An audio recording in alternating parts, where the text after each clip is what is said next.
about this? Silver.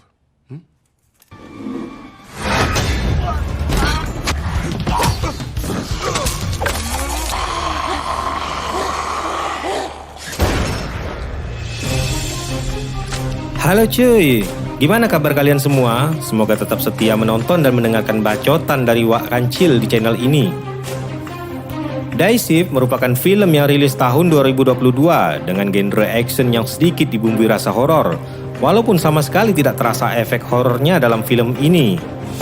Film ini mengisahkan perjuangan seorang pemburu vampir dalam menyelamatkan anak dan istrinya yang telah diculik oleh Ratu Vampir. Daripada panjang lebar ngebacot di awal, mending kita langsung aja ke TKP, tempat kejadian pengencrotan. Film diawali dengan memperlihatkan sebuah kota San Fernando Valley di wilayah California. Diperlihatkan seorang pria kulit hitam, kita panggil saja namanya Budi, yang berprofesi sebagai seorang pembersih kolam. Saat ini, ia terlihat sedang membersihkan kolam renang di rumah salah seorang warga di wilayah California. Tidak berbeda jauh dengan diri saya, YouTuber miskin ini, si Budi juga tergolong sebagai warga negara dengan taraf ekonomi kelas bawah di negaranya. Sebab dengan dana bansos dan PKH yang disediakan oleh pemerintah setiap 3 bulan sekali, jelas hal tersebut tidak dapat memenuhi kebutuhan sehari-harinya. Belum lagi dana tersebut dikorupsi oleh orang dalam dari institusi itu sendiri yang membuat rakyat semakin terpuruk. Selain berprofesi sebagai pembersih kolam, ternyata Budi juga memiliki profesi ekstrim, yaitu pemburu vampir. Bukan tanpa alasan ia menggeluti profesi ekstrim tersebut, karena dengan profesi itu si Budi mendapat banyak tambahan cuan. Kepiawaiannya dalam berburu vampir dapat kita lihat saat ia menaklukkan seorang vampir dalam wujud seorang wanita tua.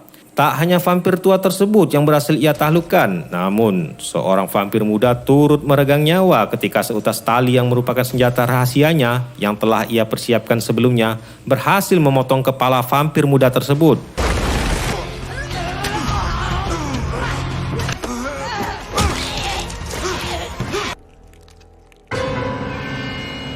Setelah selesai beraksi, kini saatnya ia mencabut gigi vampir itu yang akan ia jual kepada kolektor langganannya.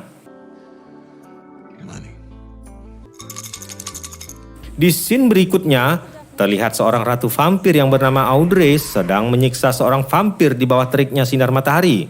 Hal itu terjadi karena vampir tersebut melanggar aturan yang telah ia buat. Ia pun menyiksa vampir tersebut dengan cara yang sangat kejam di luar batas peri kemanusiaan.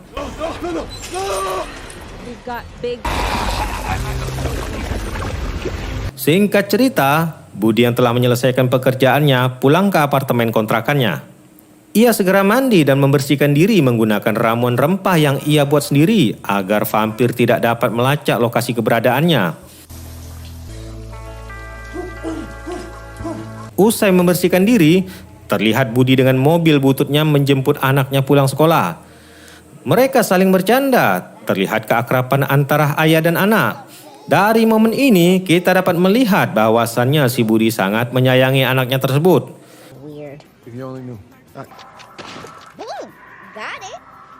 Singkat cerita, usai mengajak anaknya jalan-jalan, Budi pun mengantar anaknya pulang ke rumah istrinya. Di sini terkuak fakta bahwa Budi dan istrinya telah bercerai. Perceraian tersebut bukan disebabkan adanya orang ketiga ataupun kekerasan dalam rumah tangga seperti yang terjadi pada Rizky Bilar dan Lesti Kejora. Hal itu terjadi lantaran disebabkan karena sibuknya aktivitas Budi yang memiliki profesi rahasia sebagai pemburu vampir yang telah ia jalani selama bertahun-tahun. Profesi itu pun masih dirahasiakan oleh Budi. Bahkan sampai ia bercerai, sang istri belum mengetahui profesi Budi yang sebenarnya. Lantaran kurangnya kejujuran Budi kepada sang istri, hal tersebut menjadi pemicu yang menyebabkan mereka berpisah. Singkat cerita, karena mantan istri Budi memiliki masalah dengan keuangan, ia pun berniat menjual rumahnya dan memutuskan untuk tinggal di Florida bersama sang ibu. Hal itu tentu saja mendapat penolakan dari Budi, karena apabila mereka pindah ke Florida, maka Budi tidak akan dapat berjumpa lagi dengan anaknya. Budi pun berjanji akan menyelesaikan masalah keuangan tersebut dan meminta tempo selambat-lambatnya seminggu dari sekarang untuk mengumpulkan $10 tersebut. Di scene selanjutnya, terlihat Budi mendatangi Troy, seorang kolektor gigi vampir. Di tempat ini, ia sering menjual gigi vampir hasil buruannya tersebut. Ia pun menunjukkan gigi vampir hasil buruannya itu. Namun Troy ternyata hanya bersedia membelinya dengan harga yang sangat murah, yaitu $800. Jumlah tersebut tentu saja tidak cukup untuk menyelesaikan masalah keuangan mantan istrinya. Budi pun meminta lebih.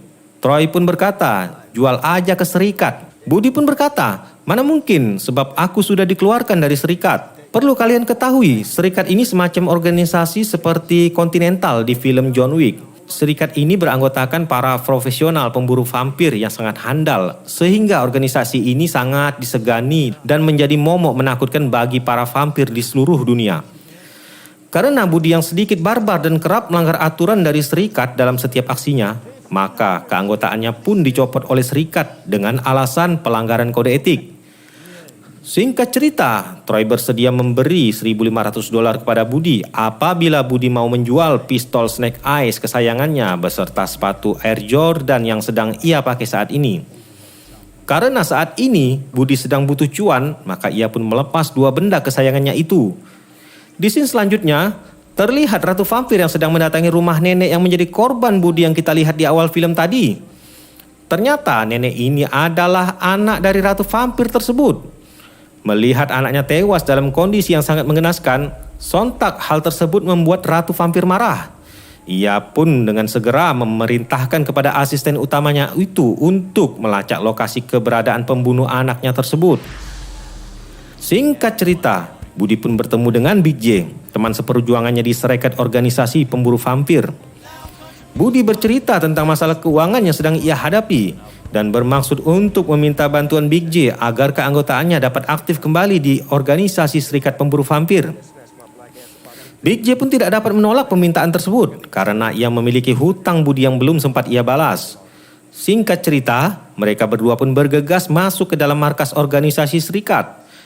Di hadapan sang ketua, Big J menawarkan dirinya sebagai jaminan agar Budi dapat diterima kembali sebagai anggota di organisasi serikat itu. Berkat usaha keras dari si Big J ini, akhirnya Budi pun kembali diterima menjadi anggota aktif di organisasi serikat itu. Namun, Budi harus melewati masa percobaan berkelakuan baik selama 1 minggu agar tidak terulang kembali pelanggaran kode etik yang pernah ia lakukan di masa lalu. Sebagai tahap masa percobaan, untuk sementara Budi hanya diperkenankan untuk melakukan aksinya di siang hari, dan itu pun harus didampingi oleh seorang perwakilan dari serikat yang bernama Seth, tidak paketan. Ini orangnya. Singkat cerita, akhirnya mereka berdua pun turun ke lapangan. Dalam aksinya kali ini, Budi akan memburu vampir dari spesies Yuffie. Yuffie merupakan spesies vampir yang hanya meminum darah binatang. Hal itu disebabkan karena vampir spesies Yuffie belum dapat memproses darah manusia. Dan mereka berdua pun memulai pengintaian dari tempat penampungan hewan yang biasa mendistribusikan darah hewan tersebut kepada vampir spesies Yuffie. Sementara itu, si berdebah Troy dikunjungi oleh Ratu Vampir. Di tempat itu, Ratu Vampir mengintimidasi dan mulai menginterogasi Troy. Ia menanyakan kepada Troy siapa orang yang telah membunuh anaknya. Setelah itu, Troy pun dibunuh oleh sang Ratu Vampir. You've bent the knee and joined me in service and you live. Kembali kepada Budi, kini ia sedang memasuki markas vampir dari spesies Yuffie. Sesampainya ia di dalam markas tersebut, terlihat beberapa orang vampir sedang menikmati darah hewan. Tanpa basa-basi, dengan keahlian yang dimilikinya, Budi pun segera membantai habis kawanan vampir tersebut. Usai menghabisi kawanan vampir, Budi mengantar Seth pulang ke rumah. Namun saat Budi melihat buku catatan Seth yang tertinggal di dalam mobil, ia pun sadar bahwa Seth selama ini bertugas untuk memata-matainya dan mencari-cari kesalahan dirinya. Hal ini tentu saja membuat Budi kesal. Sesampainya di apartemen kontrakannya, ia berpapasan dengan penghuni baru yang bernama Heather. Heather mengaku berprofesi sebagai seorang perawat. Yeah, I mean, I hate doing laundry, so I kind of just kept buying. If you're interested. No, thanks. I'll take a rain check on it. Sure. See, you got retro vibe. Keesokan harinya, Budi menjemput Seth. Ia marah kepada Seth karena dia anggap sebagai cepu dari organisasi yang bertugas memata-matai dan mencari-cari kesalahan dirinya. Budi pun meminta kepada Seth untuk tidak lagi memata-matainya dan menjelaskan bahwa saat ini ia sedang membutuhkan pekerjaan ini untuk menyelesaikan masalah keuangan keluarganya. Akhirnya, Seth pun mengerti dan mereka berdua pun sepakat untuk bekerja sama. Kemudian, Budi mengajak Seth mengunjungi Troy untuk menjual taring hasil buruannya kemarin. Sesampainya di kediaman Troy, alangkah terkejutnya Budi melihat Troy dalam keadaan tidak bernyawa. Tak ingin terbawa dalam masalah ini, Budi dan Seth pun buru-buru pergi meninggalkan TKP sembari Budi melihat tanda peringatan yang ada di atas meja kerja Troy yang bertuliskan nama dirinya.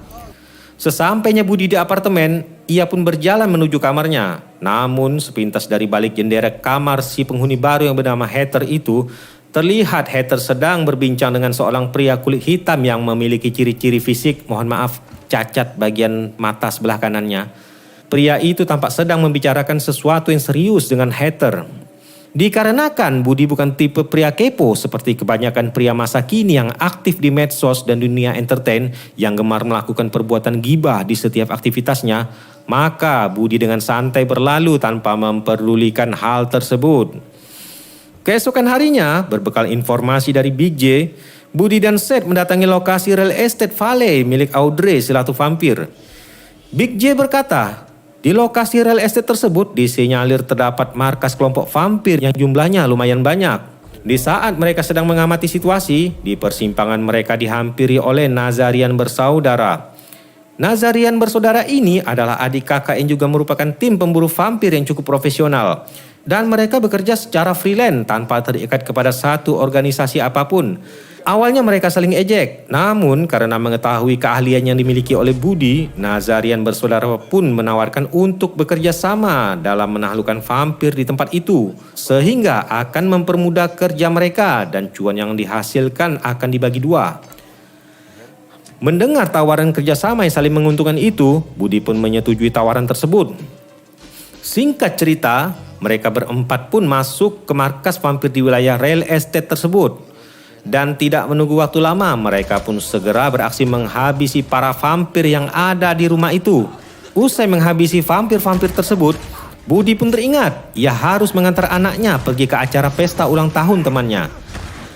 Saat pesta sedang berlangsung, Budi tiba-tiba mendapat panggilan telepon. Dan ternyata panggilan telepon tersebut berasal dari Ratu Vampir yang telah mengetahui lokasi keberadaannya dan memperingatkan dirinya bahwa anak buahnya sudah berada di dekatnya untuk menculik anak dan istrinya. Usai menutup telepon tersebut, ia pun dihampiri oleh pria yang ingin membunuhnya.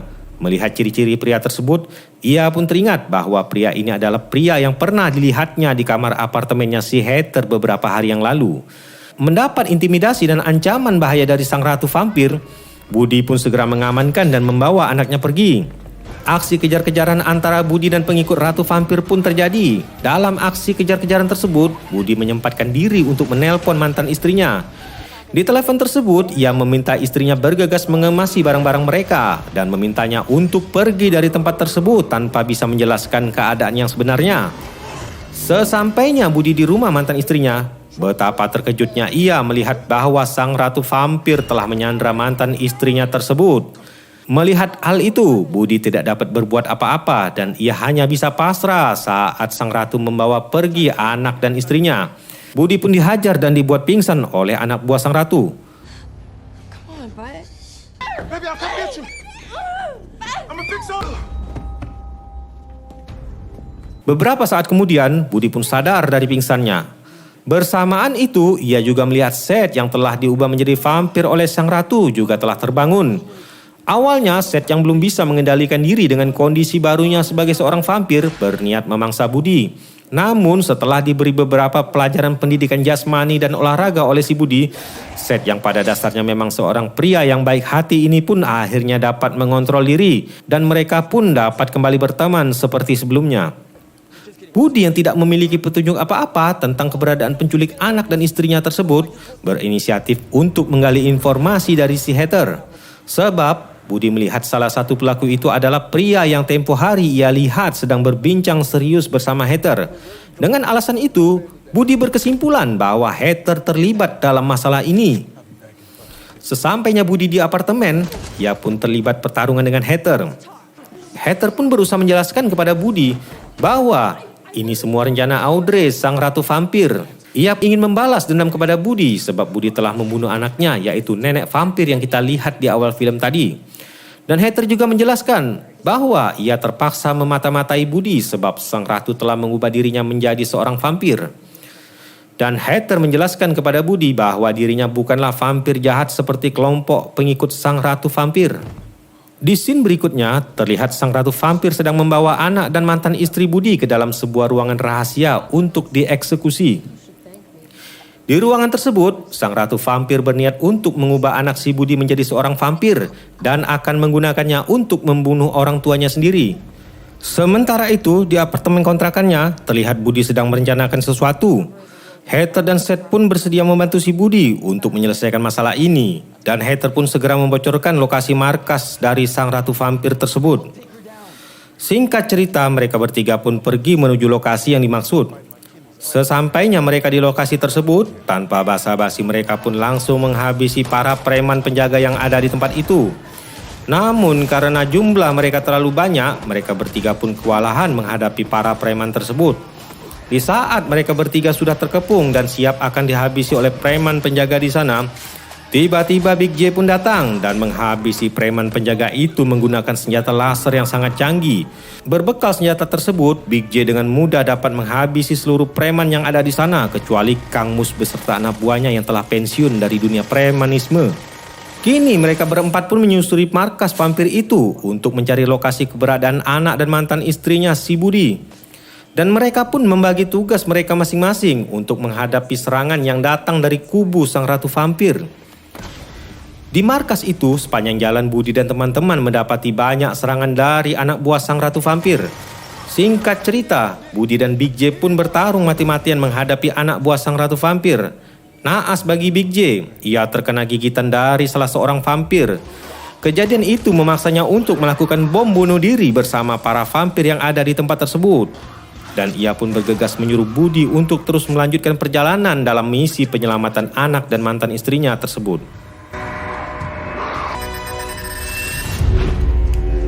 Di tempat lain, terlihat Heather dan Seth yang sedang bertarung melawan asisten utama dari sang ratu vampir.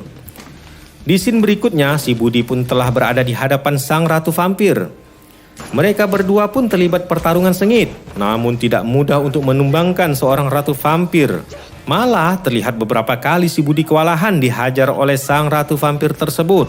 Saat Budi berada dalam keadaan terdesak dan sang ratu siap memangsa dirinya, tiba-tiba mantan istrinya yang sebenarnya masih sangat mencintainya datang menyelamatkan dirinya dengan cara menusukkan sebatang besi ke tubuh sang ratu vampir tersebut. Hal itu tentu saja membuat si ratu vampir tersebut marah. Ia pun segera memukul mantan istri si Budi sehingga membuatnya terlempar beberapa langkah ke belakang. Sementara itu, duet maut antara Heather dan Seth akhirnya berhasil membunuh asisten utama dari sang ratu vampir dengan cara menarik kedua belah tangannya hingga terlepas dari tubuh sang asisten. Di scene berikutnya, terlihat Budi yang berusaha bangkit untuk melawan sang ratu vampir. Berbekal sepucuk pistol yang sudah ada di tangannya, Budi pun dengan segera menembak ke arah jantung sang ratu. Namun tiba-tiba, seketika itu Budi dibuat terkejut oleh kemampuan sang ratu vampir. Bagaikan seorang mentalis profesional seperti David Copperfield dan Chris Angel, sang ratu dengan mudahnya menangkap proyektil peluru yang ditembakkan oleh si Budi hanya dengan ujung giginya saja. Hal tersebut tentu saja menurunkan mental dari si Budi. Budi yang tidak dapat berbuat apa-apa lagi hanya bisa pasrah dan terdiam di saat ratu vampir dengan cepat menyerang dan menyergap ke arah dirinya. Di saat itulah momen epik pun terjadi. Sebagai seorang pemburu vampir profesional yang telah berpengalaman membunuh ribuan vampir, Budi tentu saja memiliki banyak trik dan siasat. Apalagi kalau hanya membongkar trik murahan menangkap peluru dengan ujung gigi yang mungkin dipelajari oleh sang ratu dari Chris Angel atau David Copperfield. Itu adalah hal yang mudah. Indonesia memiliki pesulap merah yang selalu siap kapan dan dimanapun untuk membongkar trik-trik murahan yang dipertontonkan oleh sang ratu vampir di hadapannya itu. Kembali lagi kepada Budi yang siap akan dihabisi oleh sang ratu vampir. Di saat sang ratu vampir semakin mendekat, Budi pun memejamkan mata. Dan tiba-tiba, ya, hanya berbekal seutas tali kawat yang di awal film tadi bahkan si bajingan Troy sendiri enggan membayarnya. Ternyata alat tersebut justru menjadi senjata yang dapat menyelamatkan si Budi dan keluarganya. Dan akhirnya kepala sang ratu pun putus oleh senjata rahasianya tersebut. Ibarat kata, membunuh tanpa menyentuh. Setelah kejadian itu, hubungan Budi dan istri pun menjadi semakin membaik. Dan mereka pun berniat untuk rujuk kembali dan memulai kehidupan yang baru tanpa kebohongan. Dan dengan bantuan Seth yang saat ini sudah menjadi bestie dan partner kerja si Budi, akhirnya Budi pun dapat diterima kembali menjadi anggota inti dalam organisasi tersebut. Dan film pun tamat cuy. Pesan moral yang dapat kita ambil dari film ini adalah tidak semua vampir itu jahat. Terkadang ada pula vampir yang dapat kita jadikan sahabat. Ingatlah tua di masa mudamu dan ingatlah sakit di masa sehatmu. Mungkin hanya itu pesan yang dapat saya sampaikan. Akhir kata, saya Babe dari Wak Kancil Channel mewakili segenap rakyat miskin yang ada di Indonesia. Mohon undur diri sejenak. Aloha, sikat gigi Ratu Vampir.